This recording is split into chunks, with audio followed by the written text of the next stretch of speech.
Salutations, my friends, and thank you for tuning in to another edition of Factions of Freedom. I'm your host, Noisera, Freedom Faction, whichever one you prefer, and I entitled this episode, Protesting Politicians, Quantifying Consciousness, and Marching Towards the Mark. We're going to be looking at celebrities taking the RFID chip straight to the hand, biblical quotes, prophecy, all kinds of different things. Things like social credit in America, the reality of forums such as Reddit, quarantining, people who question 9/11, and so much more. There's a lot of different things happening, and we'll be right here with you guys trying to talk about it all. But before we actually get into the show, a few updates. We've added now 100 new items into our store, all of which that you can check in the links in the description bar below that I'll be putting there. You can go to our store and support this operation as we try to figure out how to fight the good fight and get the work out to you guys. Now, as far as the exclusive memberships go, we'll be switching things up. I put a lot of different things out there whenever we first started building the exclusive membership, and I think now is the time to reform it, where we're going to be adding a standard, silver, gold, and platinum membership so people can easily choose from those and ways to help the organization. We've also started uploading our videos to Reel.video so you guys can see that without all the censorship and the stuff that's going on Netflix, or not Netflix, on YouTube. I'll be figuring out a way to upload our Building the Matrix series or our documentary on there as well. Lastly, all I want to say is this. You may have noticed when you scroll down to the very bottom of the episode, there's now little buttons. Yeah, I put shop, support, exclusive member buttons, all kinds of different buttons there for you guys so that you can easily navigate in between the work that we have to offer to you good folks. And with that being said, let's start the show.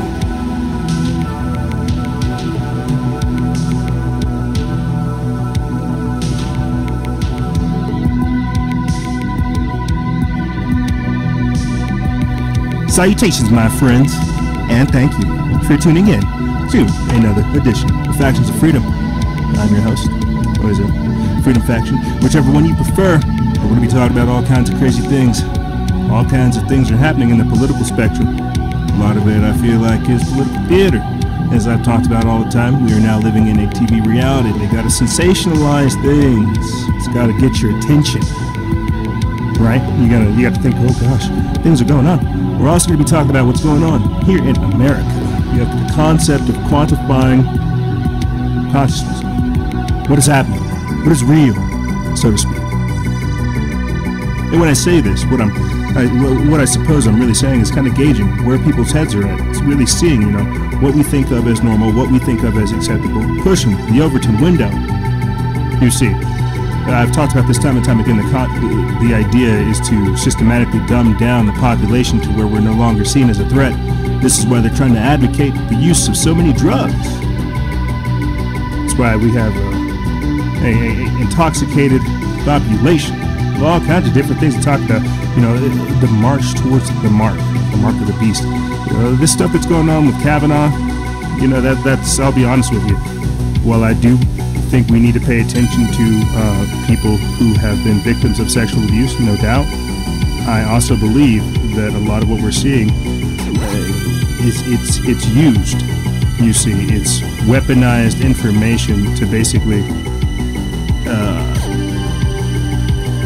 I guess not misinform, but I don't know. I don't really know how to say it. They're using lies to implant memories. That's another thing that came out as well. We've had a few other outlets, so to speak, say that this was nonsense, that this was that this was a conspiracy, and all this other stuff. Man, people have to understand this is not a joke. We're playing catch up to the times that we're in. If you guys listen to that episode with Billy Carson, we talked about all kinds of different things that are going on, consciousness transference, this, that, and the third. You're going to have to forgive me. This episode is literally going to be a little bit more introspective.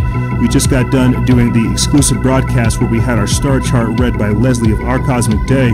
I'll link to that in the description bar below so you guys can go check it out if you're an exclusive member. So my mindset towards things is a little bit more in-depth. It's got a little bit of a deeper feel to these things.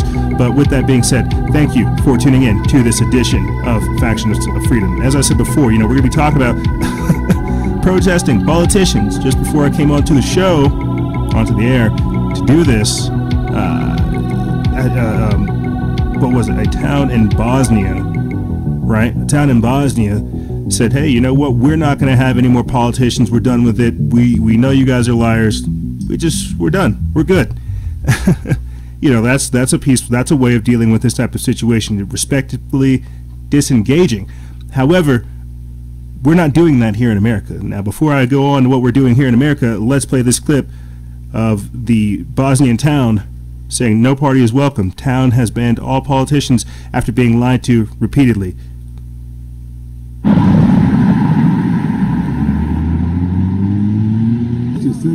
This small Bosnian town is sending a clear message ahead of upcoming elections. You've been lying to us for years.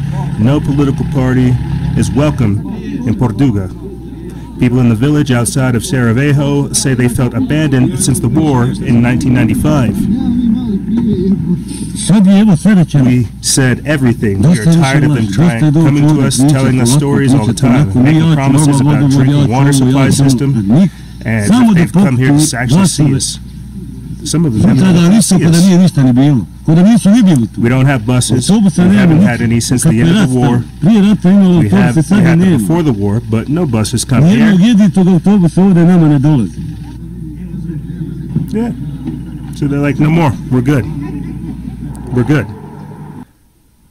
The whole village is pooled together to buy the banner before October 7th election. So that's what I'm trying to talk about. You know, we're seeing a shift, a political shift take place around the world. Some people say it's populism, some people say it's nationalism, some people say it's all kinds of different things. I think it's crazy the fact that we're seeing, again, just the overall shift take place. People are done with the bullcrap, done with having to deal with the lies, the nonsense, the back and forth. People aren't wanting that anymore. I mean, that's the whole reason I know I'm here. I don't let this system rule me. Now, just last week, I was talking about, you know, how Ted Cruz, how he got harassed. You know, I'll play the clip for you guys right here. How he got harassed whenever he was in a diner with his wife. You know, now we're hearing how Senator Flake's getting accosted or getting run up on. Senator Rand Paul's wife has talked about how she sleeps with a gun underneath her pillow. I get it. You know, this is, to be honest, this is a little bit of what everybody has wanted, right? We wanted somebody, or we wanted people to go out there to kind of shake things up, to disrupt. Not resist, disrupt. There's all kinds of different things happening, but let me play this clip for you guys. As I said before, this is a protesting group, some organization coming up on Ted Cruz and his wife at a dinner. Well, we believe survivors. We believe survivors. We believe survivors. Tomato is way hotter than you do. We believe survivors. We believe survivors. We believe survivors. God bless you. Let my wife through. We believe survivors. We believe survivors. We believe survivors. We believe survivors. We believe survivors. We believe survivors. We believe survivors. Texas racist anti-gay. We believe survivors. okay. We believe survivors. And so then they cheer, you know, after they successfully kick Ted Cruz out of the restaurant like some kind of like some kind of nobody. You know, just get out of here, guy. Like you're not welcome type of thing. Now, there's a lot of different ways to dissect this clip. You know, you're seeing elected officials basically be, you know, reined in. You're letting them know that they're touchable, that they can be reached, right? That they should be beholden to us, the people in which the law that they uphold. Now you're also seeing the radicalization of politics. Now you're seeing all kinds of other things take place. Now this kind of ties into the Kavanaugh case, everything that's going on with there, Christine Blasey Ford. You know, we haven't really followed any of that stuff. I'm not going to lie to you. I've seen it pop up in the news. I see it happening, but I'm not one to kind of fan those types of flames. As I said before, you know, we actually since we deal with pedophilia, child sex abuse, satanic ritual abuse, actual people in cages, not just kids, the actual real stuff that's going on, I take that stuff very seriously. You know, I have friends that have grown up without fathers. I have friends that have grown up without mothers. I have friends that have been in and out of the system. This is why I'm so against so many different things. But I understand actually seeing how these traumatic events have changed people. I know, unfortunately, women who have been sexually, assaulted by their own fathers, and it's crazy. It's really not something to glorify, and it's definitely not something to do with the cameras, the pariah, and everything that you see there. The idea, again, behind this is to make politics seem as if it's supposed to be the solution, and they're distorting so many different things. It's crazy to try to pin it down. They want you to focus on this, but it's about so many other things. It really does go back and forth. But this next clip I'm going to play for you guys is where we have Senator Lindsey Graham. And again, we don't really pay attention to the politics. I'm not a huge political buff. I prefer to stay on the sociological, psychological aspect of things. But whenever I saw Senator Lindsey Graham slam all these politicians talking about, look, man, you guys are over here doing this for the cameras, I applauded it. And I hope you guys applaud it too, because this is, as Senator Lindsey Graham said, the most unethical sham. This is a waste of time. Don't even get me started on what's going on with China. Don't even get me started on what's going on in Syria. Don't even get me started on what we have to deal with here. We're wasting time going back and forth with these accusations and everything else. But here, let me get this clip up for you guys. This is Senator Lindsey Graham, I would say, grilling politicians. If you wanted an FBI investigation, you could have come to us. What you want to do is destroy this guy's life, hold this seat open, and hope you win in 2020. You've said that, not me. You've got nothing to apologize for. When you see Sotomayor and Kagan, tell them that Lindsey said hello, because I voted for them. I would never do to them what you've done to this guy. This is the most unethical sham since I've been in politics. And if you really wanted to know the truth, you sure as hell wouldn't have done what you've done to this guy. Are you a gang rapist? No. I cannot imagine what you and your family have gone through. Boy, y'all want power. God, I hope you never get it. I hope the American people can see through this sham, that you knew about it and you held it. You had no... If you wanted an FBI investigation, you could have... So that's the kind of grilling that I'm talking about. I like that. Put it out there. This is a waste of our time. This is an unethical sham. This is a waste of taxpayers' money. We got real stuff going on. But again, this is to radicalize people, incite the violence, incite the chaos. Make people. I forget who it was. I'm not sure if it's Edward Bernays, but there's somebody that says, we'll know our disinformation campaign is complete whenever everybody questions, when everybody believes nothing that they see. That's the idea. They're putting stuff out there. They're coming up with false accusations. They're making up stories. They're making up all kinds of nonsense to, again, make it seem as if we're not really believing the fake news, the fake fact, the alternative facts that they're coming up with. Now, check this out. This has been a byproduct of the chaos that we see ensuing. Envelopes of ricin have been sent to the White House, Ted Cruz, and other people. Now, again, we're seeing this radicalization. We're seeing these threats of violence. Let's call them what they are.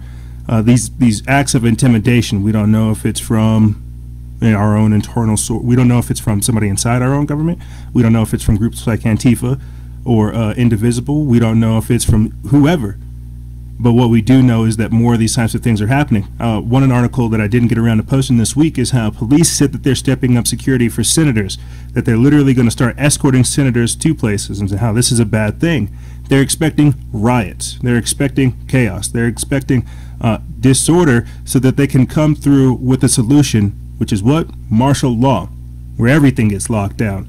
Now, I understand trying to send a message and send a point, but this stuff is only going to escalate. So let's take a listen to this report where they're talking about these ricin envelopes.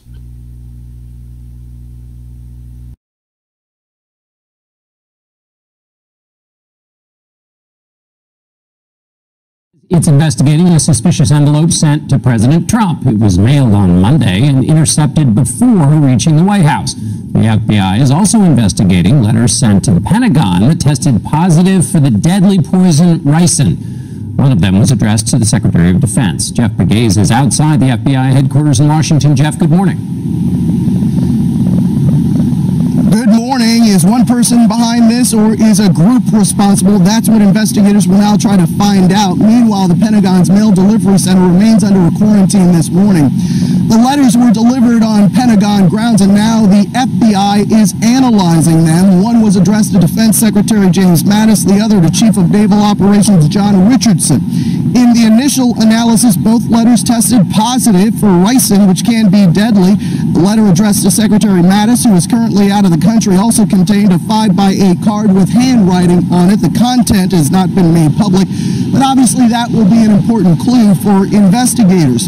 Ricin can cause death within 36 to 72 hours and can only be manufactured deliberately, but bioweapons experts caution that field tests are inconclusive and that you have to conduct a thorough lab test to confirm that a substance is in fact ricin. Another letter, by the way, was sent to the campaign office of Texas Senator Ted Cruz. That tested negative for a suspicious substance. It's unclear right now whether all of these incidents are related, but of course the good news is no one has been injured. Bianna. That is the good news, and as you mentioned. Now, again, I have to ask the question, is this planned? Who is this done by? You know, what is happening? This radicalization that I keep talking about, you know, the idea of protesting politicians, what we're beginning to see are the steps towards the Civil War. And whenever I'm talking to people outside of, you know, the show, the page, and everything else, you know, they can see this. They can see the fire being stoked. They can see the flames being winded. You see, this stuff is actually really happening. What's even crazier too is I really do think it's actual elements of it's elements of different governments who are paying off these paid provocateurs, these paid agitators, you know, these protesters. We went over that in the previous episode, how these top resistance members actually do get paid, and how that's the word. They're putting it out there. Resist. They're getting things. They're finding out ways to obstruct justice. They're doing all kinds of different stuff. You know, I started watching this show called New Amsterdam, and the take on it is that they're really trying to change the medical system, taking kids off of their drugs, direct to bed care, all kinds of different stuff. And the main character made a very veiled comment, a very, very subtle comment, you know, saying disrupt and resist, holding up the fist. And, you know, that got me thinking, now, are we talking about the communist revolution? Yes and no to a degree. The concept of resist and disrupt is not only in the Communist Manifesto. This isn't something that's only political. This can happen in a lot of different things. Just because you disrupt things doesn't mean that you have to go along with the establishing order or even the coming after order. You're just merely exposing what is happening. Things might go back to the way they were, but they can't completely convert back to the way they were. The point I'm trying to make is, by putting all this stuff out here, by having all this kind of chaos, this controlled chaos, this ordo ab chaos, or ordo ab chaos, order from chaos, the idea is to create a world where politics plays secondary nature to man. You see, that's why we see all this stuff going on with what's going on with genders, bathrooms, and all this other stuff. And again, some of this is tied into Agenda 21. They want to talk about equality, getting things together, and working in harmony. There's the idea behind everything that we see right now is to be more in alignment with humanity, more in alignment with man, with modern ideas, to try to constantly evolve things. What I really truly feel like is going to happen with all this disruption is it's going to cause this kind of schism, so to speak. Yeah, we're going to have a chaotic event take place, and it's going to cause this kind of division, but it's also going to create a brand new solution. It's very hard for me to try to explain this, but hopefully throughout the episode we'll get into it because it's important. what I'm really trying to get around to saying is it's good to see that America is taking politics very serious. It's bad to see the way that we're taking it. We're becoming militant. We're becoming aggressive, and sometimes that might have to happen. This could actually be the cycle in which we're under. This could also be the political theater, as I said, because we're now living in a reality TV time frame. But what will come after all of this chaos is an even more a more subtle police state, a even more subtle form of control. You see, they say they're trying to have Facebook, Google, and all these other places help out with the election. They're going to control the election. Facebook just had a breach. We'll be going over this in the next section. Facebook just had a breach, and they're thinking about paying back the 50 million users that were at risk. And we've been talking about how Facebook wants your health data, your banking data, your patterns, and they're selling that stuff too. There's all kinds of different things going on.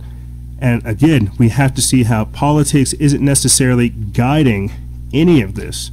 It's having to play catch up. Congress doesn't know what's going on. They have no idea what is happening. They probably have a Facebook, and they probably don't even know what a Facebook page is. Politics is having to play catch up to how fast these technocrats are running things. So while we're over here saying politicians, you got to catch up, they're doing their job. It takes time, and they've been slacking butt. They don't know what's going on. They don't know what happened, you see. But this technology in which we're all affected by, that's the real dictator. You see, even before getting on to this, before doing this episode, right, people started finding out information about this new alert system, the presidential alert system, how it's tied into the executive order. I think it's Executive Order 10995. You see, there's all kinds of different things going on, and we have to understand that these people are trying to use technology to enslave us.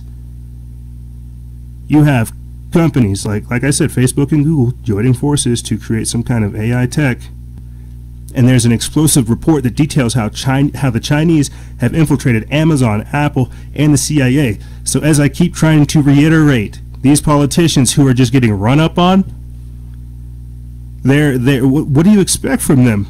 They're paid for. They're bought and paid for. It's these other companies.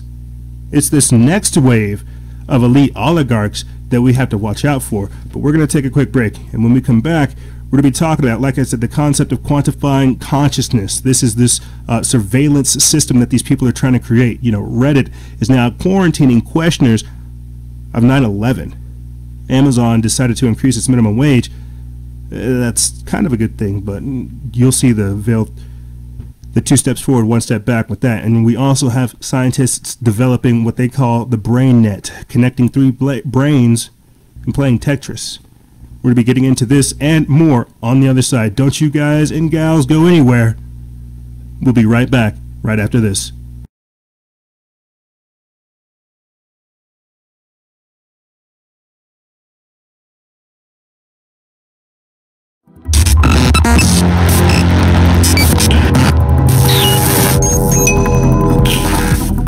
Salutations, my friends. I'm here to talk to you about, that's right, CBD oil. CBD oil can reduce the risk of relapse among alcohol and cocaine addicts, and you know they're trying to flood us with both. According to a 2013 study published in the British Journal of Clinical Pharmacology, CBD was proven to have these benefits: relieving pain and inflammation, having antipsychotic effects, reducing anxiety, helping to fight cancer, relieving nausea, treating seizures, lowering incidences of diabetes, and also promoting cardiovascular health. Realized that in 2014, Purdue Pharma received FDA approval for an opioid drug that claimed to help curb the opioid addiction. This will actually help you curb your usage of opioids as well as your reliance upon them. And remember, guys and gals, stay vigilant. Expose lies and share the truth. This is Roy Zera, Freedom Faction, out.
That's right.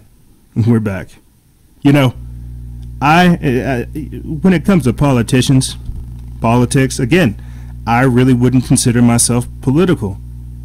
Even whenever I took one of those political alignment tests, it's like, you're a libertarian capitalist. I'm just here for the money.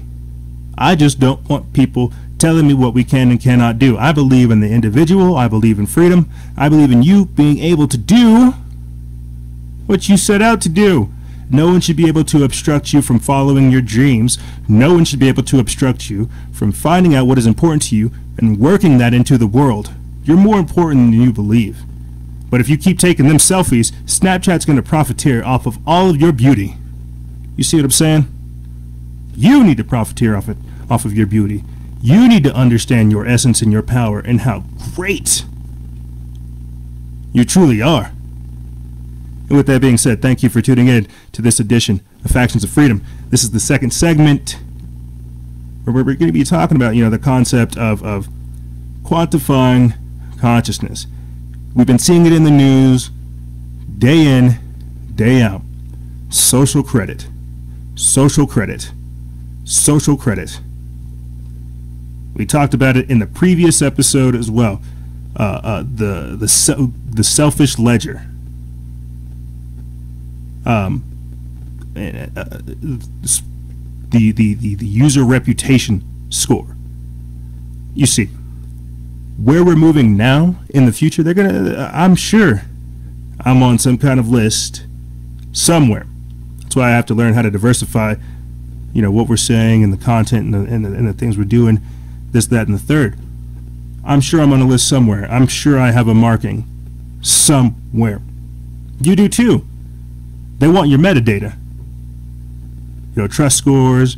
We talked about this. We even did like a whole mini cast on it. You guys can go back and go listen to it. This is very, very important because I don't think people really get what this means. Maybe I should have done a more thorough breakdown of this, but basically what we're talking about again is the mark of the beast style system, being able to buy or sell without being penalized. You've got to think. Like, here, let me see if I can get this up before we actually get into this. Before we actually get into the news aspect of this, let's get into the scripture, the prophecy, why this is important. You see, we pay attention to this type of stuff. I was talking, to some people about this, saying that I need to, expand sort of my archaeological and mythological lexicon of stuff that we discuss. We always refer back to the Bible.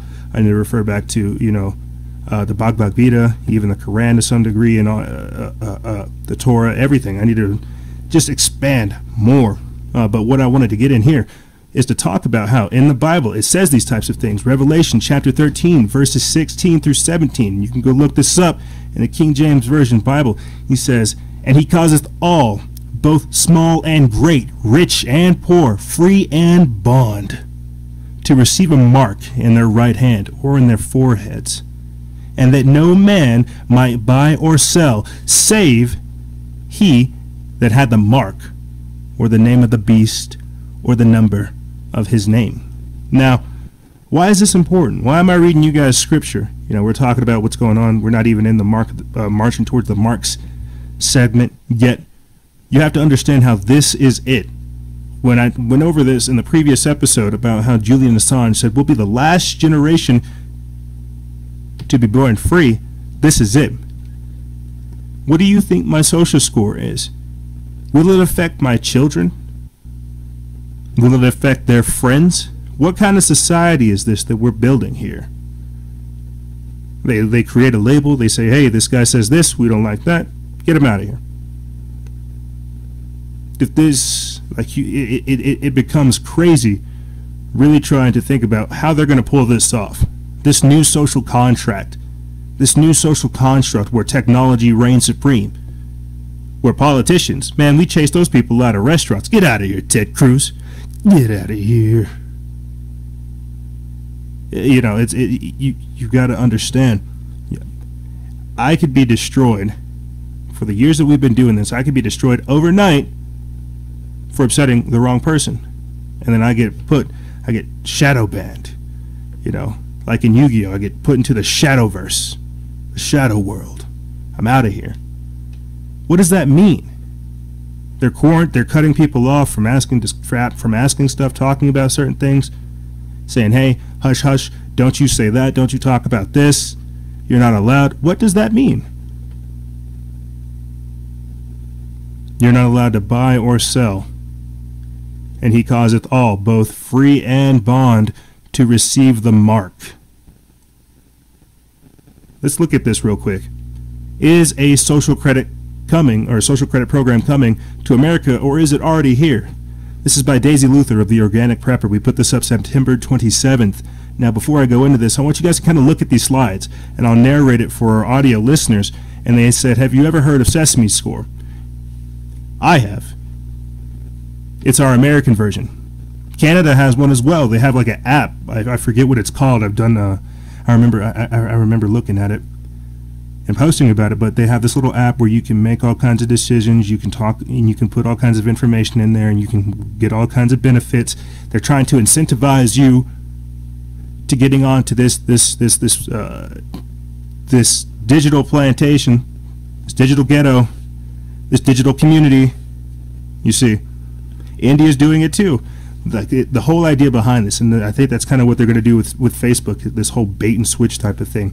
It's like, look, if you get a Facebook, you get these kind of benefits in some way, shape, or form. Again, we'll be getting into this with how they had their most recent breach and how they're trying to offer people money for their data. Your data is now much more important than people really believe. But for our audio listeners, we're taking a look at this Sesame Score graphic where they say, let's take a step back first. Your data is everywhere. 2.5 exabytes of data is created every day. 90% of all data was created in the last 2 years. Imagine if somebody connected the dots. Imagine if your government collaborated with the private sector to aggregate your credit history, your ability to service a financial product, your online behavior, and your personal characteristics. Imagine if your government also ranked you based on what you said privately, who you associated with, and what you purchased. Imagine if your government, through a growing surveillance network of over 200 million cameras, used facial recognition and machine learning to have eyes on you and your behavior 24 hours a day, 7 days a week. Finally, imagine if your government distilled all that data down to a single metric to rate your trustworthiness as a citizen. Is that dystopian enough for you? Well, it's real, and it's already happening. It's not George Orwell's 1984. It's 2018. This is the New World Order. Now, I want to go into more. I want to go into depth about this. I really do. But I also want people to go check that out, because what we're beginning to see is just this creation of the world online. How can you quantify? People are very, very interesting. Humanity is very, very interesting. How can you quantify consciousness? How can you quantify when somebody's doing one thing, saying another? Or how can you quantify when people are working in congruency? You know, at what point, I might like some, I might like some fight videos, but that doesn't mean I always want to go fight. I remember, talking about how these people literally have a formula to where they can measure the metrics of how much greenhouse gas emission is going out from a sandwich being made to the conversion rate of how many miles are driven in a car. It's crazy, and this is all stuff that we wouldn't think about. But again, this is the use of the metadata. This is the use of the information, as I talked about before, weaponizing the information, using it against you. What happens whenever they come up with some kind of crazy virtual reality world, some matrix world where you can upload your consciousness to it, but you have to have a social credit score so you don't go up in there disrupting all kinds of crap, and that's required. You see, what they're going to start doing with technology, as they already are, they're going to start creating a separate class of people who have all of these epic technologies to augment their lives, so to speak. Life extension is one way to look at it. biohacking, transhumanism is another way to look at it. You know, people have the nice phones. People have the radiation protecting cases. They have all the latest equipment that's actually beneficial to people. Some people don't even have iPhones because they understand they're able to have a life outside of it. That's a whole nother way of being awakened to everything. It's crazy. But what we have to understand is this is what I mean. The people who are controlling things today, they're trying to quantify what it means to be alive, what it means to be human. And they think it's just shuffle us around from from objective to objective, and that is not life. Now I want to move over here to this topic, and then we'll move over here to the Facebook topic, as I said previously. Right here, Reddit is now quarantining users who question 9/11. Direct users to a government site instead. Now what this is Big Brother in a nutshell. You better not question the story. It might have more holes in it than Swiss cheese, but you better not question it. Are you sure you want to view this community? It's kind of rough. Oh, I don't know if you'll get along. They're trying to create boundaries in an imaginary world. Look, man, if you don't like what you see, leave. When did it become a problem that we have to cater to all of this stuff when there was no problem at all? It's crazy. But let me move on. Again, something else for you good folks to check out. We're going to start talking about Facebook now. This is kind of strange to me. Mark Zuckerberg is pulling away from Facebook. He's like, oh gosh, you know, what have I unleashed? What's going on? And then we have all kinds of strange news going on with Facebook, with all this Kavanaugh distraction stuff happening in the mainstream news. We got all this stuff happening over here in the alternative stream, but nobody's really addressing it. You got Donald Trump over here mocking Christine Ballsy Ford, but nobody talking about how a hacker claimed they will live stream deleting Zuckerberg's Facebook profile. Now, I think it was either that same day, a few hours later, there was a breach that went through. Let me get into this article. We put this up September 28th. It's from the Drudge Report feed. It sounds staged. Why would you announce it? A Taiwanese white hat hacker claims he'll broadcast himself hacking Mark Zuckerberg's Facebook page on Sunday, reporting Bloomberg. Writing in a Facebook post to his 26,000 followers, Chang Chu-yuan promised to delete the Facebook founder's account and broadcast himself doing so on Facebook Live. Chang is a well-known hacker in Taiwan, according to Bloomberg. Chang and his Facebook page are listed as a special contributor in Line Corp's Bug Bounty Hall of Fame for 2016 and was reportedly sued by a local bus operator for hacking into its system and buying a ticket for a single Taiwanese dollar, equivalent to 3 US cents. The hacker also posted screenshots of Facebook's responses to his bug reports. Chang has previously written about using hacking to earn money. Facebook has an ongoing bug bounty program where it says it will recognize and reward security researchers who report vulnerabilities in its services. If successful, this will not be the first time Zuckerberg's his page has been hacked. Back in 2011, a hacker managed to successfully post a status update from Zuckerbot's account, encouraging the founder to let users invest in social media network and turn it into a social business. The audacious spectacle, assuming Facebook doesn't put a stop to it, is scheduled to begin Sunday at 6 p.m. local time. Globally, that translates to 3 a.m. in San Francisco, 6 a.m. New York, 11 a.m. London, 12 p.m. Berlin, 1 p.m. Moscow, 3:30 in Delhi, 6 p.m. in Beijing, and 7 p.m. in Tokyo, as well as 8 p.m. in Sydney. There you go. That's the way to get traction. Now, literally, a few hours later, right, we have an article from the Mind Unleashed. They say Facebook security breach allowed hackers to control 50 million accounts. Another day, another major security breach, and even more pain to the Facebook, which in recent months has failed to keep up with the FANG euphoria. Facebook said that December 25th, it discovered a security breach which affected 50 million accounts. 50 million accounts. The company said it's investigating the breach, which allowed hackers to take over a person's account. In the statement, Facebook said that, quote, attackers exploited a vulnerability in Facebook's code that impacted View As, a feature that lets people see what their own profiles look like to someone else. This allowed them to steal Facebook access tokens, which they could then use to take over people's accounts.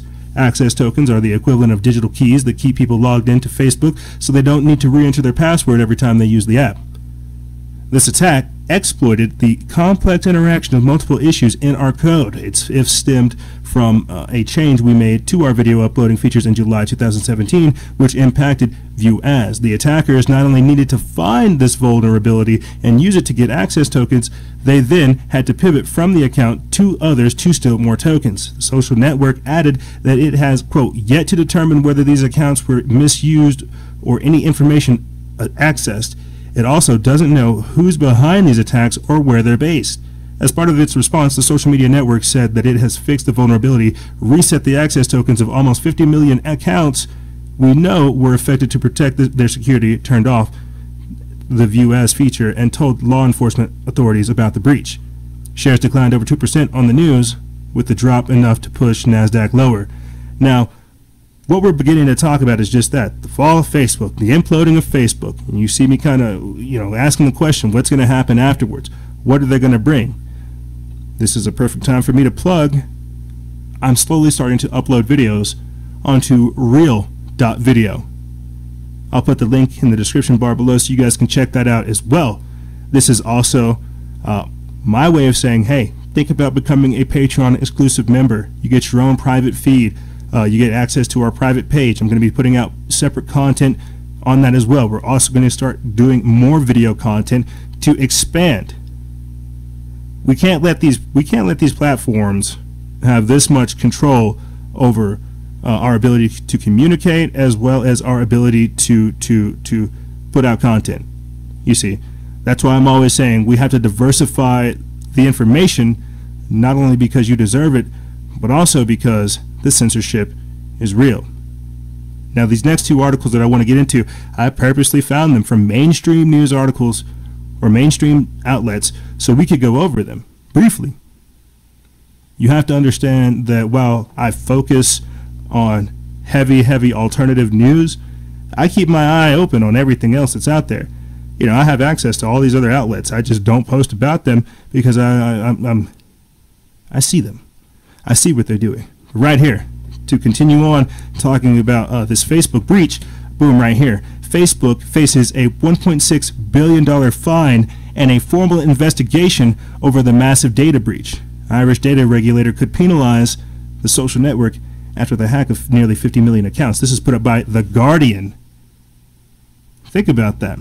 Now, Fox News. Facebook could be forced to pay you nearly 8 G's after the disaster hack that exposed 50 million users. Mainstream news is like, yo, Zuck, what's going on? You're exposing our data? We trusted you. Now, even if people are pulling off their accounts and their information and stuff like that, some of that stuff is still tied into everything else that's going on. If you're using Instagram, it is a byproduct of Facebook. If you're using Twitter, it still has, I'm sure, some kind of authentication link between it where they share information. These people know what they're doing. The upward integration, the forward integration between Facebook and technology, it's crazy. But I think, let's see if we can get this this report from Fox News.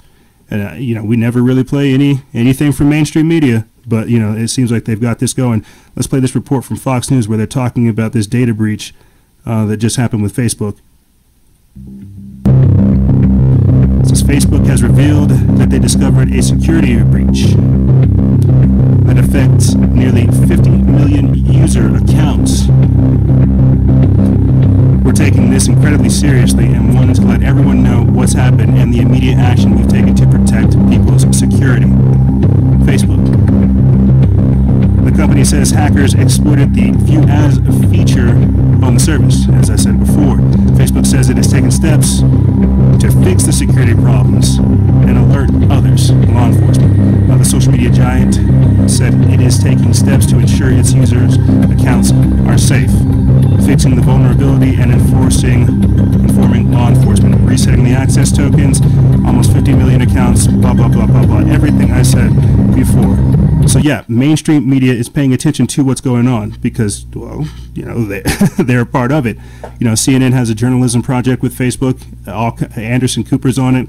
All kinds of other mainstream news outlets are going to begin working with Facebook and social media. You know, we keep trying to lay this little gem that Jeff Bezos of Amazon has ties to the CIA and the Washington Post.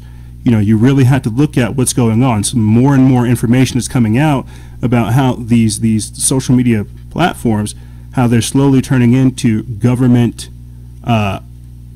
what's the best way to say it? Government harvest sites. Fedbook, that's why I call it that. You know, they're just saying, give us your data, give us your information. That's the front end. The data and everything else, that comes with the social credit score that they're trying to build up for us. You see, let's continue on here. Quantifying consciousness. You know, I'll get into the how Amazon is trying to increase its workers' wages. This is a good thing because, you know, Bernie Sanders is over here literally not heckling, but going after Bezos, saying, "Hey, look, you know, you got to pay your wages. You got to pay your workers more, man. You got to treat them better." You know, information's coming out in relation to Amazon to where, you know, it sounds like a work camp, basically. People are dying of exhaustion, standing up. They're unable to actually go out and socialize. You know, people try to talk and they say that's a waste of time, a waste of energy. But, you know, there's slow steps that are being taken by Jeff Bezos of Amazon to save face, so to speak. Caving to public pressure, Amazon has hiked its minimum wage to $15 an hour. And right here, what you'll have playing is a fulfillment center being told that their wages are being increased. And who wouldn't be happy about that? Who really wouldn't be happy about that? After months of public pressure from progressive lawmakers like Senator Bernie Sanders and company employees who shared their harrowing stories of low pay, long hours, and brutal warehouse conditions, Amazon announced on Tuesday that it is raising its minimum wage to $15 an hour for all of its U.S. workers by next month. Quote, "We listened to our critics, thought hard about what we wanted to do, and decided we want to lead," Amazon CEO and world's richest man Jeff Bezos said in a statement, openly acknowledging that the move came in response to widespread outrage over the trillion-dollar company's poverty wages, which have forced thousands of workers to rely upon food stamps to survive. While Jeff Bezos insisted that Amazon is, quote, "excited to implement wage hikes, which will benefit more than 350,000 full-time, part-time, and seasonal workers," commentators were quick to note that the ultra-billionaire CEO is not raising wages out of the kindness of his heart. Quote, "Amazon isn't doing this because they're nice," investigative journalist Ken Klippenstein noted in response to Amazon's announcements of the wage hikes, which will go into effect November 1st. Quote, "Public pressure forced them to." While progressives were quick to highlight Sanders' role in bringing about the wage hikes, the senator has hosted town halls, held rallies, and introduced legislation to pressure Amazon to pay its employees a living wage. Sanders told the Huffington Post in an interview ahead of Tuesday's announcement that all credit for higher pay and better conditions should go to the workers. "I think the workers have stood up and fought back," said Sanders. "What we have done is called attention to the fact that it is a disgrace that the wealthiest person in this country and in this world are paying wages so low that workers are forced to go on food stamps and Medicaid." Quote, "I think the pressure is building not only on Bezos and Amazon, but every other employer in America. Pay your workers a living wage, at least $15 an hour," Sanders concluded. And, you know, hey, we've been critical of Bernie, but that is definitely something I agree upon. You know, you can't have people living off of slave wages and expecting for them to be devoted, being the patriotic employee to where they believe in the system. Now, personally, I have said time and time again that I believe the fight for 15 will lead to automation. You know, when we played some of the stories, you know, of people who have worked for Amazon, where they've talked about being suicidal, you know, they have panic attacks, you know, they have all kinds of emotional distress. They're traumatized, is what it sounds like. And I understand, you know, working at a job, but it sounds like they were just literally being dehumanized. They've talked about, you know, being robots. You know, they're not allowed to socialize. They're not allowed to integrate and involve other people. It's crazy. It sounds like a death camp, like a work camp. And now, you know, you're having this fight for 15. It's taking place in places like McDonald's, all across the fast food industry, and as I said before, you know, as we just went over, at Amazon. These are low-paying jobs. These aren't supposed to be career jobs. The socioeconomic reformation that I keep talking about, the Fourth Industrial Revolution, and a lot of what's going to happen is just that they're going to cut back on hours for everybody. You know, we talked about it just the other week, how automation is going to take over at least like 25% of the current workforce. Some of these fulfillment centers that Amazon has is actually done all by robots. We are reluctantly slouching towards this automated fourth industrialized world, this post-industrial world. You see, and what I mean by that is, while it is fantastic that we are having people fight to have surviving wages, we also need to think about what else we're doing besides just working. What are you working so hard for? What are you working so hard towards? We are not put on this earth just to pay bills, get drunk, take intoxicants, and just zone out, practice escapism. There is more to us here in this world, and that's what we should be doing. We shouldn't be killing each other because of some resources and lands. There's enough for everybody. If you can believe it and if you can respect it, other people have differences. Oh my God. And you should respect those. Oh, whoa. That's pretty far out there. I don't know if I can. It sounds silly, but what happened to the concept of just respecting somebody else's opinions, or just agree to disagree? Now, I didn't mean to derail on this, but what is going to happen, to get back to the point, what is going to happen with all of this uprising, this back and forth, is we think that these jobs are supposed to be the end-all be-all. Anybody can do a job. That's why you have these humanoids that are installing drywall.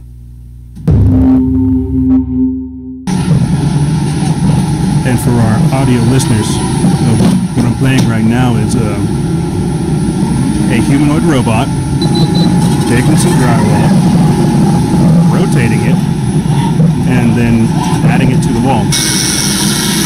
Now, I'll refer back to this clip a few times from now and into the future, because this means a lot of different things.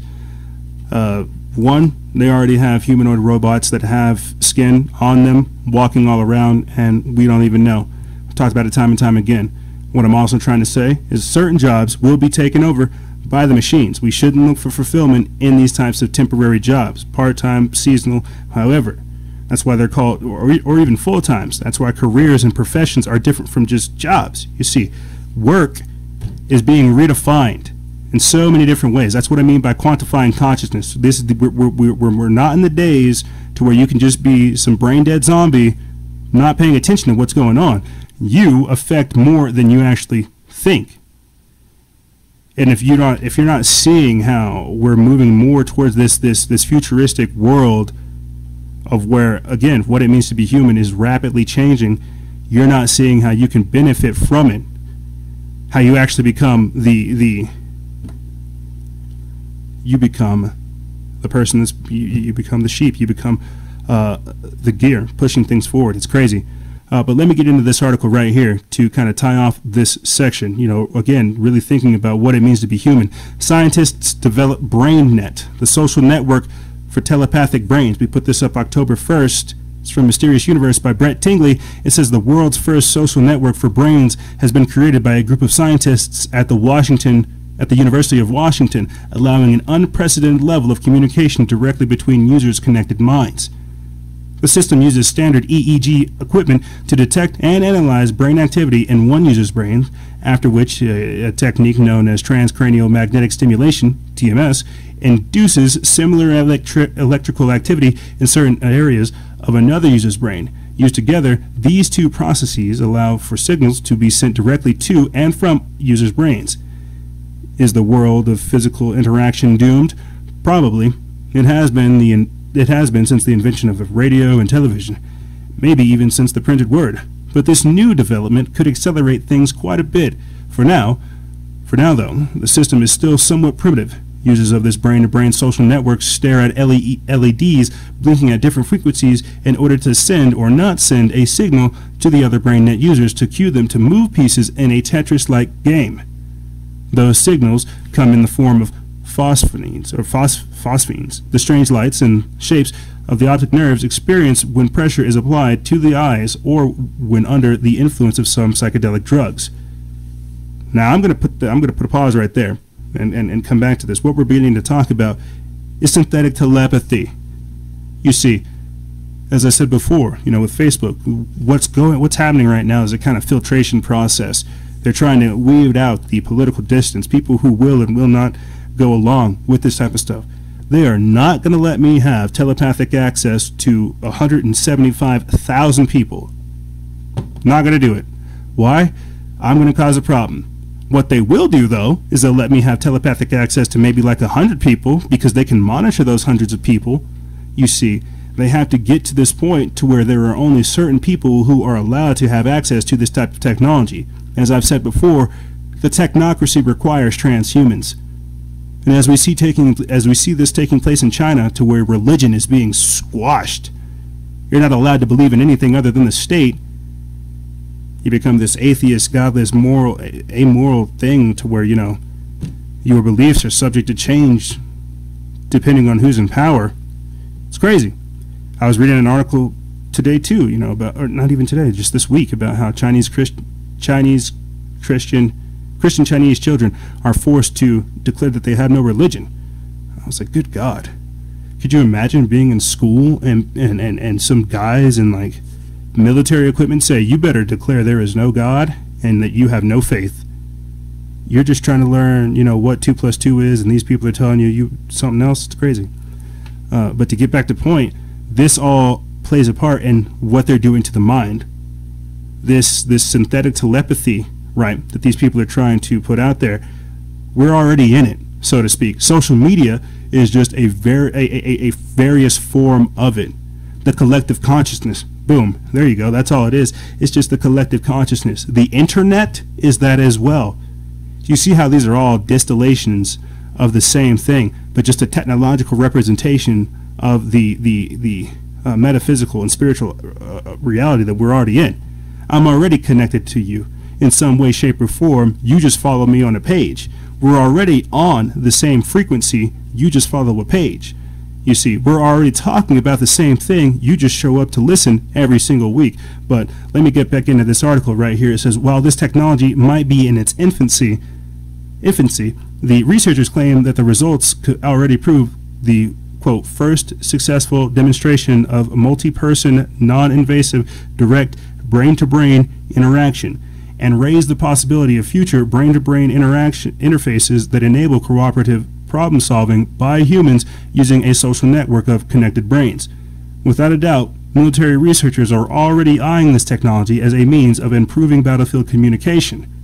Military research is always a step ahead. For some reason, scientists just really want to join human brains together in a true telepathic link. True brain-to-brain communication has been a goal of neuroscientists and other brain researchers for years, and even big tech firms like Facebook are looking into the technology. It's true. What they're saying is true. What Brett Tingley of Mysterious Universe is saying is true. Go look it up, okay? Regina Dugan. She's the former head of DARPA, the Defense Advanced Research Project Agency. Now, she's working with Facebook. Hey, she's over there at Building 8, working on things like brain-to-brain interfaces. And even Elon Musk has his own company, the Neural Lace. They are trying to figure out a way to integrate us even more so into technology. But what does that mean? How can they define consciousness like that? How can they tell me what I can and cannot say, what I'm allowed to have access to and what I'm not allowed to have access to? But I'll tell you what, how about we get into that on the other side? We're going to be talking about this kid Boo again. He's over here talking about freedom, taking the mark of the beast, getting an RFID chip in his hand. We're going to be talking about how the EPA says that a little radiation is healthy. A kid, 23 years old, in the UK, he's been diagnosed with dementia. We're going to be getting into that and more on the other side. Ladies and gentlemen, this is Factions of Freedom, and I'm your host, Freedom Faction. Don't go anywhere.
That's right.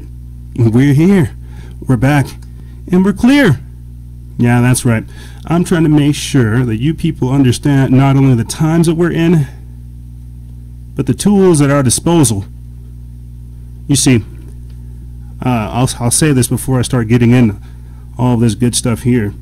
Oh, because you know it's good. Yeah, again, I've talked about this, how we're at a trajectory point right now. That's why I like to have so many conscious people who are really much more spiritual than I am on the show. We're heading towards a point right now to where technology, they tell us, is supposed to augment us and to change us and enhance us and enrich us, when all technology does is hijack everything we already have and it consolidates it into a legible form, right? What I'm trying to say is, if you meditated for 10% of the time that you were on your phone, you would have all the answers that you're looking for on your phone. You're just looking to get distracted on your phone. And they knew this. They know this, you know. They knew what they were doing. From the design of the phone to the efficiency of it, to just how, you know, everything integrates, man. They know what they're doing. They know what they're doing. And we have to be aware of what we're doing. They tell you this because they understand that what's happening right now is humanity is undergoing a massive awakening. We're destroying all kinds of social constructs, and we're implementing all kinds of new things. And this is foretold time and time again, prophesied, not only in the Bible, the Kali Yuga, the Bhagavad Gita, the Quran, everything. Because they know that this is the time period of epic change. Now, these people who are in control, right, why do they use the pyramid? Because this is ancient knowledge that these people are not necessarily weaponizing, but that they're using against us. Adversarial knowledge, so to speak. And so, with this adversarial knowledge, they're using it against us. I've talked about the techno-sorcery aspect of it, the arcanum machina, how that black box that you're on right now, how it wants everything that you have to offer. I have a obsidian orb in here, right? And the idea behind this, the crystal theory behind this, is that the obsidian orb is supposed to absorb all of the negative energy, help cleanse me. Your phone is not supposed to help cleanse you. It's just going to absorb whatever you give it. There's another version of you being created in realms that you can't even comprehend. Your phone is the more real part of you than you are to yourself. It's crazy. And these technocrats, these people in the background, they know these things. They see this data. They see what you don't see. They see the patterns that you refuse to see. Oh, good Lord, we are in for some times. Now, I'll say this, and I'll jump into the content. I was talking with Leslie of Our Cosmic Day. You know, she was just talking about how we're in a time frame to where great change is supposed to happen. And we are destroying, we're destroying everything that we thought we knew. We're unlearning everything that we learned, and then also coming up with some new stuff along the way. And if we don't think about what we're creating, we could fall into the same trap that got a lot of people here. We're supposed to be here as the agents of change. And so whenever, to pivot into our content now, when I talk about being the agents of change, you got to understand that there are agents of chaos out there, agents provocateur, you know, agents of the adversaries, so to speak. Not the men in black, but other agents. Let me play this clip for you guys of this rapper Kid Buu receiving an RFID chip in his hand. He requested I do microchip. And he requested I give you guys a quick message. Once he injects it, start it over for you.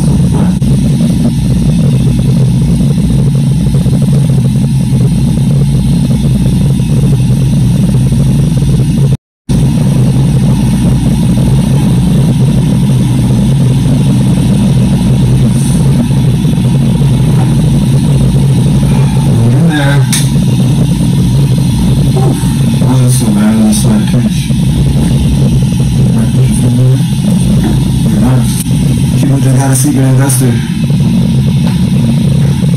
He requested I do microchip. Yeah, like an animal. And he requested I give you guys a quick message. Oh yeah, what's up? Paradism. For those of you who don't know, be aware. We all need to fight the good fight to free mankind and give job to robotics. A world without money, a world without government.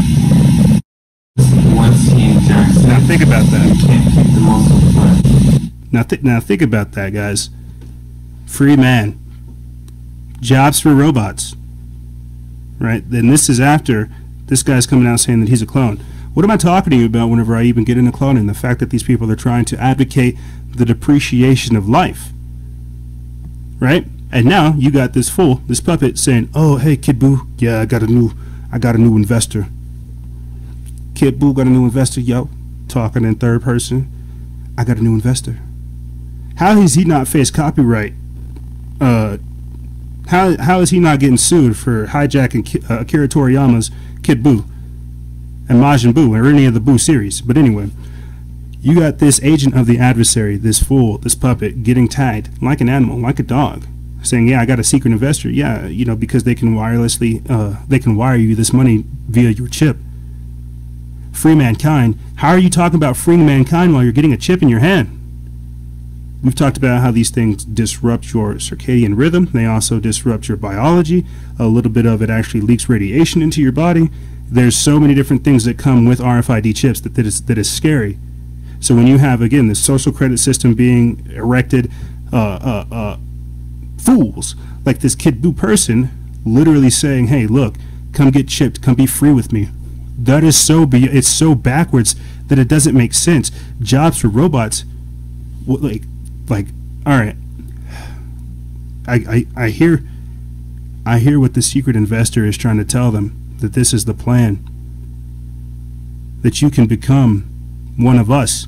All you have to do is give up. You can be free. You just got to be, just give me your chip. I got your blood.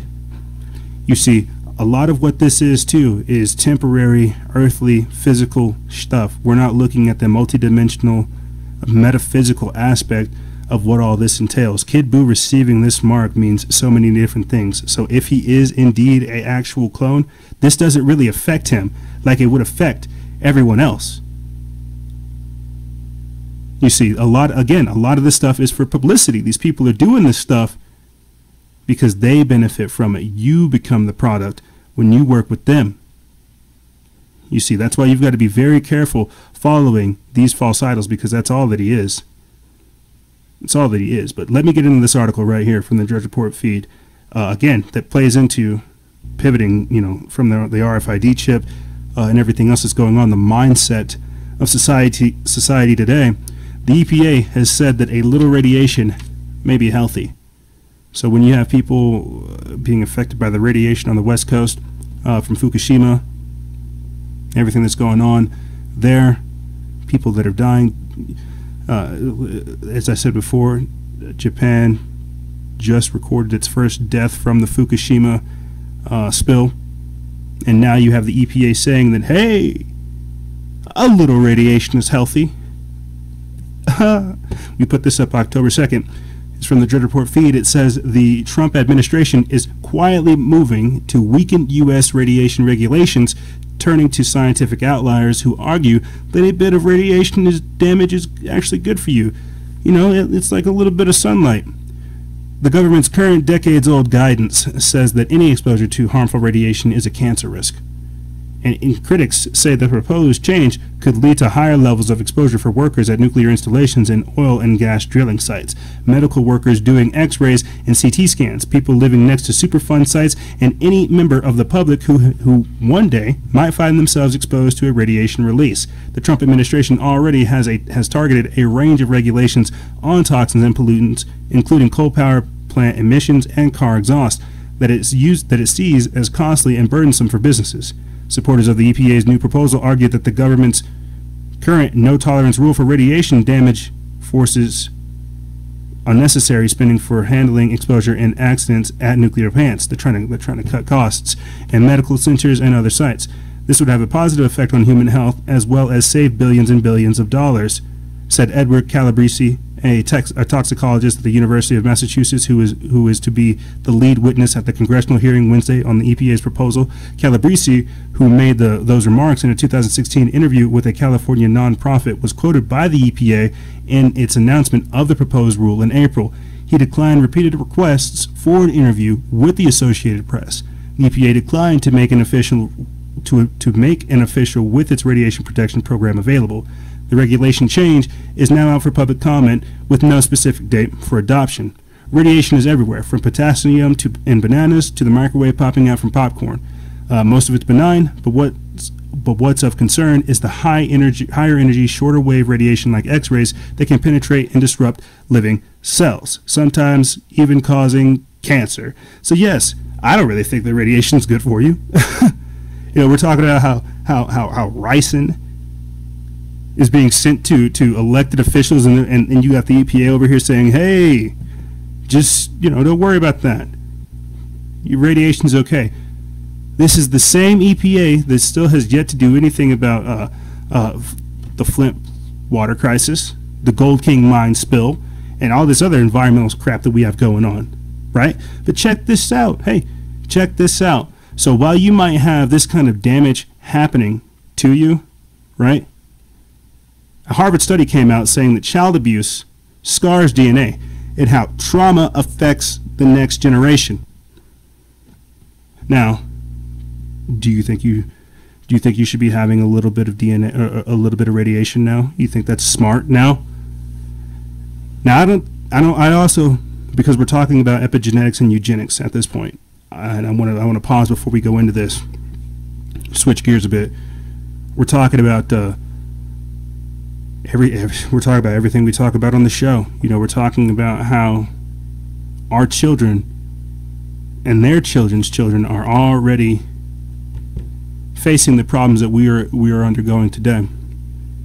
And to look at this article, you know, they say that your DNA is affected by child sex abuse. I'm sure it's affected by all kinds of other things as well. But this is why you also hear me say, in relation to pedophilia, the rampant pedophilia that's taking place, these people cannot procreate, so they can only reproduce by sexualizing the next generation. This is just a macrocosmic view of how this same stuff happens on the micro scale. I've heard that whatever you heal for yourself, you heal for your coming generations. Whatever you don't fix is broken until somebody in your line fixes it. The power is in the blood. The strength is in the DNA.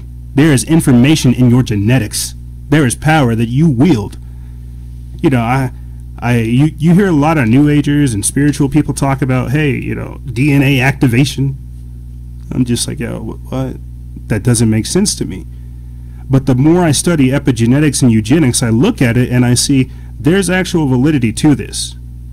It's kind of like the simplest way I can say it right now, because we haven't done a whole lot of research into it. You know, whenever mothers are in chaotic situations, or even fathers are in chaotic situations, you know, like their daughter or something is trapped up underneath a car, and the father or the mother just summons an insurmountable strength and just like flips that car over to get the child. They activated their DNA, they activated their genes, they activated their biology somehow to produce the chemicals needed to address the certain situation that they were in. And I'm sure that happens time and time again. You know, what is war? You know, look at, again, the generational people who have been in the military, you know, how they just have that stuff literally bred into them. That's, again, all the stuff that we're talking about. You've got to look at how what one generation sees as rebellion is conformity for another. One man's heaven is another man's hell. But these people who are in control, who literally have these formulas and these algorithms that are running on crazy, who are trying to build this AI godhead that has access to everybody's information, even your unborn child, what they're trying to do is control that. And they know what they're doing. Again, you've got to look at how this is knowledge that comes down from generations. All those Illuminati conspiracy YouTube videos that I watched, and I should have said this whenever I was talking about the mark of the beast, the social credit system, they took those off now, okay? That's post-censorship. That's pre-censorship stuff. That's just information within my time that has been deleted, trying to inform us of what's coming in the recent years. These people who have access, you know, the miles of archives underneath the Vatican in Rome, right? The miles of knowledge that's been kept out. We're thinking it's 13 books. Ha! It's way more than that. That has knowledge of who you are as a being, as a person, the times that you were, so much insight. And these people have access to it. But let me get back into this article right here so we can get back into things for the sake of time. We put this up October 3rd. This is from Baxter Dimitri of Your Newswire. It says a Harvard study claims that child abuse scars DNA. Trauma affects the next generation. Child abuse has an even more damaging effect on its victim than previously thought, according to a new Harvard study. Child sex abuse may actually scar DNA on the molecular level, leading to genetic damage that gets passed between generations. Harvard University research based on a sample of men found differences in chemical marks within the genetic code of those who were sexually abused as children. quote, "We already know there are a lot of behavioral mechanisms by which trauma has negative effects on the next generation." Harvard scientist Dr. Andrea Roberts told The Independent, quote, "Trauma obviously really affects the behavior of people traumatized. It often makes them depressed. It gives them post-traumatic stress disorder, and those mental health conditions affect their parenting and affects the kids. This is another possible pathway. Using sperm samples from a small set of 34 men, of which 22 had suffered from some form of sexual abuse at the hands of pedophiles when they were children, the new research published in Nature found 12 areas in the survivor's DNA that were affected by some form of molecular scarring. This, quote, molecular scarring in DNA is caused by a chemical process known as methylation, the process by which a methyl group is added to DNA, which can have a dampening effect on certain gene expressions. The full impact of this process on the men's health has yet to be determined. However, as long-term research is needed, however, scarred DNA was seen to be passed from one generation to the next, raising the prospect that trauma is passed genetically between generations. Some very good findings from mice have shown that early life stressors affect the marks on the sperm, and then, in turn, those affect the health of the offspring, in particular creating a kind of anxious behavior, Dr. Roberts added. The research found 8 DNA regions that showed a significant difference of over 10%, while one region in particular had been dampened up to 29%. We're talking about epigenetics. We're talking about eugenics. We're talking about how, unfortunately, people are affected by things that happen to them generationally. And I think there is no other way to explain this than playing for you guys this clip of a gentleman, or I don't know, I'd say, you know, a kid, he's 23, of Jordan Adams from Redditch, Worcester, who's been diagnosed with dementia. He's inheriting it from his mother, and this is, again, what we're talking about with gene expression, with epigenetics, and how this stuff affects us generationally. Let's take a listen. I'm Jordan Adams, and I've tested positive for a gene that will give me early onset dementia. Other people in my family have had the gene, including my mother, my auntie, my mum's mum, as well as several of my nan's cousins. To watch somebody with dementia deteriorate is very difficult. It's very difficult to watch them become a person that's completely different to how you remember them, especially from a younger age. Watching somebody like my mum, who was a vivacious, loving character, become a very cold and distant person, it was very difficult to watch. And then in the later stages, when she's literally just existing, it's something I can't even put into words, really. It's horrible. Some people would say that my diagnosis is a death sentence. I'd rather say that it's a license to live. I've got 20 years living with this gene before I even gain symptoms. That's the best I can hope for. Initially, when I found out I had the gene, I was devastated. I just remember me and Lucy crying. I think it took a while for it to sink in, really, but since the diagnosis, I've been very positive and very upbeat about everything. And I think that's the only way I can really survive. Me and Lucy decided to have IVF to stop our children having the gene. That was the initial reason why I decided to have the test in the first place. Obviously, my mother wasn't lucky enough to have the option to have the test and find out whether she had the gene, so she couldn't stop in its tracks, whereas I've had the option to have the test and also have the IVF treatment to stop this gene being passed on to my children, which is something that I firmly believe in. My hopes in the future are to take part in research, which hopefully will help those who are striving to find a cure for this disease. Hopefully we'll be closer to that. I also want to raise money for charities such as the Alzheimer's Society, Dementia UK. If I could give advice to anybody who is going through something similar to me, I would suggest surrounding themselves with people who love them and really taking time to speak to others and making sure that you don't hold on to everything. And it's crazy to think about. I'm not gonna lie. I saw that and I really didn't know what to say. You know, unfortunately seeing somebody who knows they're going to lose their mind. And they unfortunately saw their mother go through it and other people in their family go through it. And, this is why we have to learn to start fixing these things and identify these types of social, environmental things that are mental things that are happening. He made a very valid point. He wants to stop his child from having this, and that made me think immediately about CRISPR-Cas9, the genome editing tool, and how that's the whole point of transhumanism, of biohacking, of genetic modification, of gene therapy, of all these types of things, is to eliminate these types of diseases. This is one of those things where it could actually be beneficial. Now, to shift gears a little bit, or to kind of continue again along the lines of what's happening to us biologically, our health and everything else that comes along with that, more than 80,000 deaths took place last year with the flu season alone. I remember doing some reports on it because it wasn't the flu, it was a superbug. Now you have the CDC coming out talking about it. All right. U.S. Surgeon General Jerome Adams and FDA Commissioner Scott Gottlieb rolled up their sleeves to get flu shots in Washington Thursday, doing their part to make sure the upcoming flu season isn't as bad as the last one. The CDC estimates 80,000 people died of the flu and its complications last season. That's the highest death toll in at least 4 decades. There were also 900,000 hospitalizations.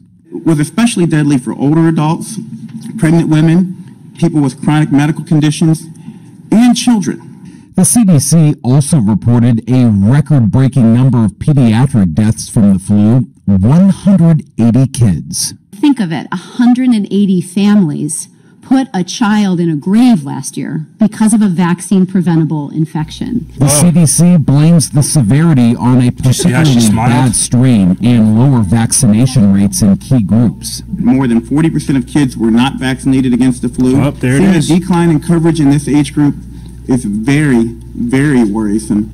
The CDC recommends people get vaccinated by the end of October.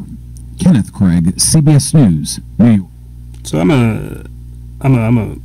we're talking about the vaccine agenda right there. CDC saying, look, 40% of the kids, they weren't unvaccinated. You got to get your kid vaccinated. You got to go by Walgreens. You got to go by CVS. You got to go to Walmart. Get your vaccines. You ever think it was those people who actually had the vaccines that got killed, and they just spun those facts? For our audio listeners, if you guys check out the video that we played for you, one of the scientists that talked about the 180 kids, the blonde lady, she smiled. She said 180 families had to bury their kids last year with vaccine-preventable diseases. As she smiled, as she says, vaccine-preventable diseases. I have a very, very hard time with vaccines because you're, again, injecting live viruses into people saying, hey, you'll be all right. This is kind of like that whole theory with the radiation. Give them a little bit of radiation, they'll be all right. Shoot them up with this, they'll be all right. Well, hold on now. This is just my crazy thought. What a crazy, crazy thought. How about we actually try to build up people's immune system instead of compromising them with forcible injections? Like, oh my gosh, what a crazy thought. How about we actually try to treat things naturally instead of chemically? Whoa, but that's my thought process. Because if we start going down this path, as with Jordan Adams of the UK, of Redditch Woolchester, if we go down this path, it's not just your child that has to deal with it, it's your child's child. What I mean by compromised immune systems is we didn't get here overnight. This is a over time thing. Planned dehumanization, planned depopulation. This is why I have a really, really even harder time now with Coke and Pepsi getting involved with cannabis sodas. You got White Castle coming up with their Impossible Burger, where they're trying to start selling plant-based stuff to people. You got McDonald's over here trying to talk about selling the McVegan, getting rid of artificial preservatives. That's good. Well, you know, but you're still seeing this trend of where healthy, conscious living is being commercialized and sold. You see, we have to really learn what discernment is. You see. So if people are dying from the flu, and people don't think that that's crazy, their response is, we just need to get more, you people just need to be shot up more. That's their response, is you just need to be shot up more. Wow. Not actually take your health into consideration. No, don't hear the CDC actually promote any kind of healthy lifestyle or any kind of beneficial stuff. Just come right into your local pharmacy, get your shot, boom, you're good. The mindset on people these days is crazy to me. And hey, you know, to people who want to go the extra mile, actually have like a healthy immune system and still get vaccinated, see what that's like. You know, I don't know. I just don't feel like with 80,000 deaths, that's something that you should be advocating. I feel like you guys should be coming out saying other alternative and preventative measures so that we can come up with safe alternatives. But this is why, again, I don't put my faith in the system like that. So let me get into this article right here so we can start trying to close out stuff. We can get into the weird. Not a conspiracy theory. Rich lining up to pay for the blood of children to be injected into them. I've talked about this before. There's a clinic in New York, Ambrosia. I've talked about this, how they're doing this. This is blood facials. They're actually doing this out here in New Mexico as well. But they had to shut down the clinic because people, apparently there was like a tainted blood supply. They were doing the blood facials. People got HIV because they were trying to do this whole rejuvenate your body with blood thing. Now, this is some pretty crazy stuff. I'm not even going to lie. You got Kim Kardashian does it. There's a number of celebrities that actually take the time to go through blood facials. Now, what we also have to understand is that this is sort of as the title says, from the Free Thought Project, reposted by Sons of Liberty Media by John Vibes. It's not a conspiracy theory. When we talked about adrenochrome, the harvesting of the adrenal gland, right? And then you look at the revelations as far as spirit cooking, pedogate, and Pizzagate, people like Marina Abramovich conducting these types of rituals with urine, feces, semen, blood, and everything else. These people actually do these types of things. As I talked about before, with your biology, the power is in the blood. The blood. Blood magic is very real as well, and these people are very much aware of it. But let me get into this article right here. It says a new startup is hoping to cash in on a disturbing trend that has been growing in popularity amongst the ultra-rich. It is a treatment in which blood from young people is injected into the veins of older people. So, yeah, no, we're basically talking about vampires. A new startup, it's crazy. We're talking about vampires. While it has been reported that this practice has been popular in underground Silicon Valley for years now, this is the first company to officially offer the service to the public. Stanford medical graduate Jesse Karmazin is the founder of Ambrosia Medical, which plans to open its first clinic in New York City in the next few months. Ambrosia was involved in the first clinical trials in the U.S. that tested the effects of this treatment. The study has not yet made public, but Karmazin told Business Insider that the results were, quote, really positive. Since blood transfusions are already approved by the FDA, Ambrosia has had very few regulatory hurdles in opening their business. As Business Insider reports, the trial, which involved giving patients 1.5 liters of plasma from a donor between the ages of 16 and 25 over 2 days, was conducted with physician David Wright, who owns a private intravenous therapy center in Monterey, California. Before and after the infusions, participants' blood was tested for a handful of biomarkers and measurable biological substances and processes that are thought to provide a snapshot of health and disease. In the week since the company has launched their website, they have already received over 100 calls from people, quote, requesting appointments. Quote, so many people were reaching out to us that we wanted to make a simple way for them to be added to the list. David Cavalier, Ambrosia's chief operating officer, said, during the trials, patients paid $8,000 to be involved, or patients who were paid $8,000 to be involved and received the treatment, but the company has clarified that the price the public sees may be much different, even higher than the potential participants paid. Quote, the trial was an investigational study. we saw some interesting things, and we do plan to publish the data, and we want to begin to open the clinics where the treatment will be made available. Now, to me, that's kind of weird, right?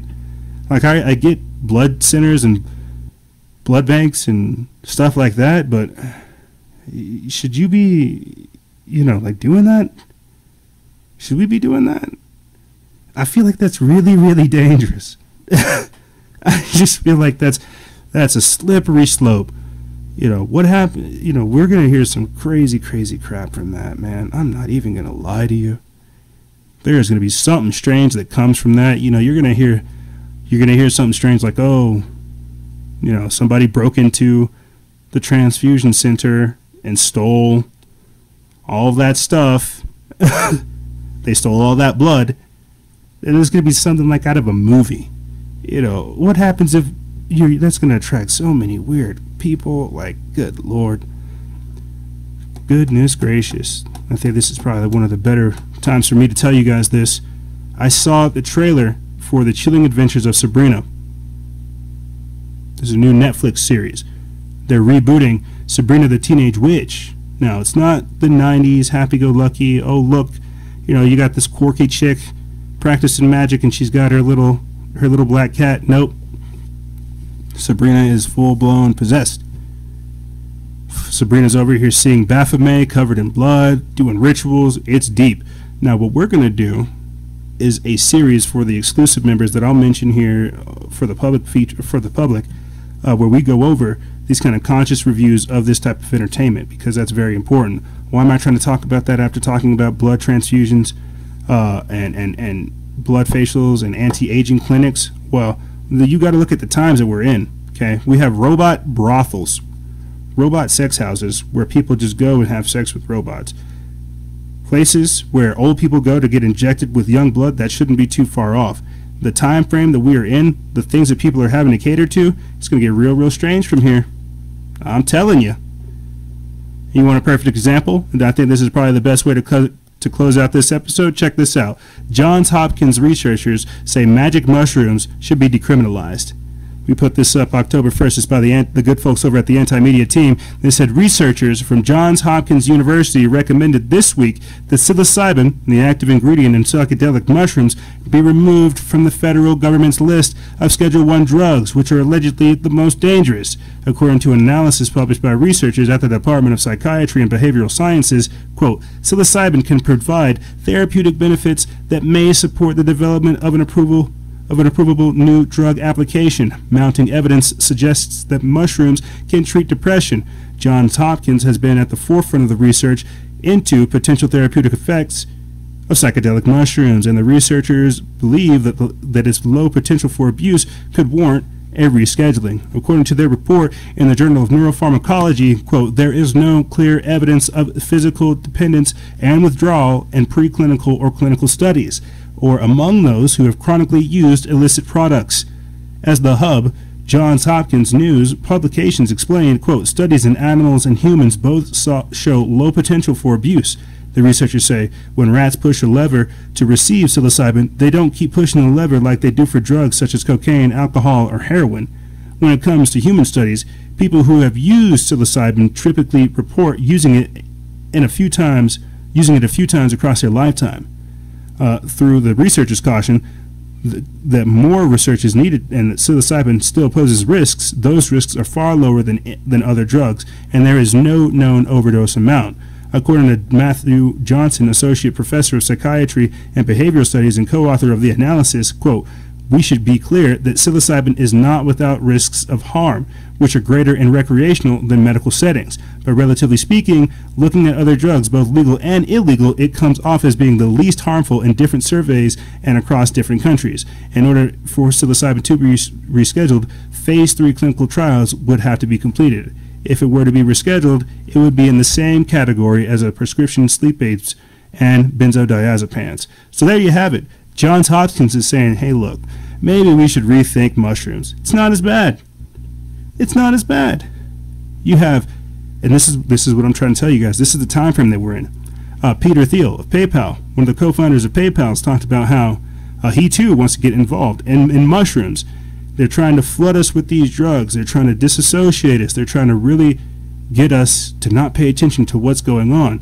When you mainstream these types of things, they really do lose their efficiency. They really do lose their influence. But people don't think about that because consciousness is becoming trendy. It is becoming fun. It is becoming cool to do these types of things and not bring back revelations. But this is just my perception. And this is why I like to have your guys' input on what you think about is going on, about what you think is happening, your perspective. Because as I see it, things are only going to get crazier from here. You know, you have the new Large Hadron Collider discovery. As I said before, revelations coming out with Christine Ballsy Ford and the CIA mind control connections. You know, Kanye West being set up. All kinds of other stuff going on. We have to understand that while it seems like chaos is unfolding, understand that it's what comes after that is equally as important. We're creating a future, even if you can't believe it. It might seem like everything's being torn down, but think about it. Just Phoenix, just like the ashes, we will rise from the fire. However, that's all I really have for you guys and gals. If you have any questions, feel free to hit me up. This is Protesting Politicians, Quantifying Consciousness, and Marching Towards the Marks.